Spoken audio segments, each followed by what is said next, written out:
কোর্টে যেতে হবে। এখানে তো গণতান্ত্রিক কোনো কার্যক্রম, কোনো প্রোগ্রাম পুলিশের পারমিশনে তো হয় না। ভারতীয় জনতা পার্টি তো লাস্ট কবে পুলিশের পারমিশন নিয়ে প্রোগ্রাম করেছিল ভুলেই গেছি আমরা। কোর্টে যেতে হবে, কোর্টে গিয়ে কান মলে প্রোগ্রাম করতে হবে।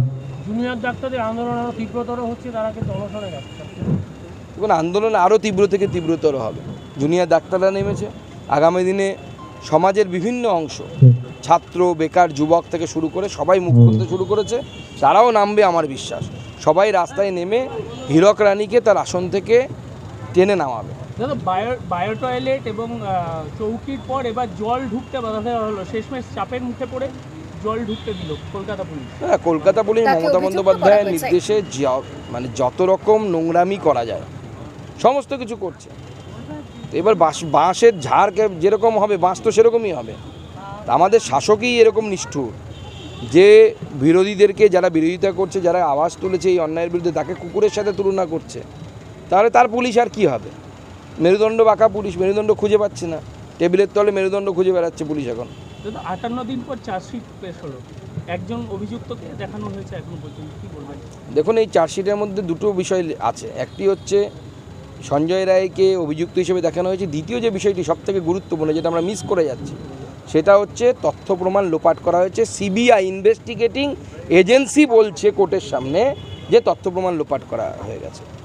তথ্য প্রমাণ যদি না থাকে, প্রুফ যদি না থাকে, সিবিআই কেন FBI হলে পরেও কেউ কাউকে দোষী সাব্যস্ত করতে পারবে না। কারণ আইনের চোখে দোষীটা সাব্যস্ত হয় হচ্ছে কে দোষী কে দোষী নয়, এটা সাব্যস্ত হয় হচ্ছে তথ্য প্রমাণ দিয়ে বা প্রুফ দিয়ে, ক্লু দিয়ে। স্বাভাবিকভাবে সেগুলোকে যদি মুছে ফেলা হয় তো নতুন আর কে ধরা পড়বে? একজন ফেসে গেছে, সে বলির বকরা হবে। কিন্তু কতগুলো তো সন্দেহের বিষয় থেকেই যাচ্ছে। যে আমাদের কাছে যে তথ্য, সেই তথ্য বলছে যে এই রেপের মার্ডারের ঘটনা ঘটানো, যা সঞ্জয় রায় ঘটিয়েছে বলে বলা হচ্ছে, তার আগে সে একবার রেড লাইট এরিয়ায় গেছে।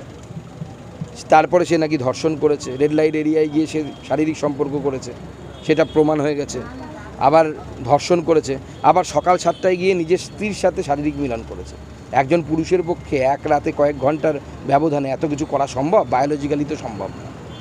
এবার স্বাভাবিকভাবে বোঝা যাচ্ছে যে এই তথ্য প্রমাণ লোপাটের ফলে অনেকেই বেঁচে যাবে।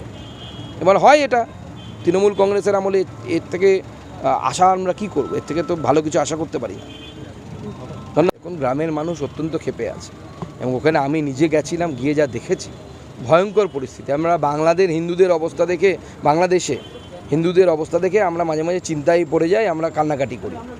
24 পরগনায় সেরকম অবস্থা। ওখানে যান একবার, কলেজে পড়া মেয়েদের কাছে জিজ্ঞেস করুন কী অবস্থায় তাদেরকে রেখেছে। তারা তো জিম্মি হয়ে আছে, যে কোনো মুহূর্তে তাদের সাথে যা কিছু ঘটতে পারে, যে কোনো মুহূর্তে ঘটে এবং ঘটে। অনেক কিছু আমরা জানতেও পারি না।